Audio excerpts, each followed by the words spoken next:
রাজধানী ঢাকার যাত্রাবাড়ীর মাতোয়াইলে ডক্টর মাহবুবুর রহমান মোল্লা কলেজ, কবি নজরুল কলেজ ও সোহরাওয়ার্দী কলেজের শিক্ষার্থীদের সংঘর্ষে অন্তত ৩৫ জন আহত হয়েছেন। সোমবার দুপুর থেকে তাদের আহত অবস্থায় ঢাকা মেডিকেল কলেজ হাসপাতালে জরুরি বিভাগে নিয়ে আসা হয়।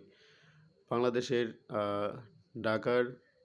রাজধানী ঢাকার কবি নজরুল কলেজ, সোহরাওয়ার্দী কলেজ এবং ডাক্তার মাহবুবুর রহমান মোল্লা কলেজের শিক্ষার্থীদের মধ্যে সংঘর্ষের ঘটনায় ৩৫ জন নিহত হয়েছে।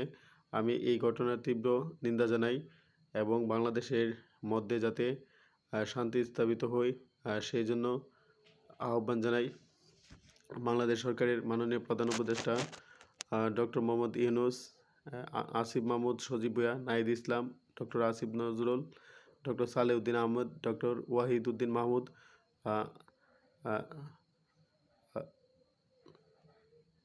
এবং সরওয়ার ফারুকী, শেখ বশির উদ্দিন সহ উপদেষ্টা মণ্ডলীর দৃষ্টি আকর্ষণ করছি, বাংলাদেশে সংবাদপত্রের স্বাধীনতা, বাক স্বাধীনতা, আইনের শাসন, গণতন্ত্র, মানবাধিকার, সবার জন্য শিক্ষা এগুলো নিশ্চিত করার জন্য কাজ চালিয়ে যান।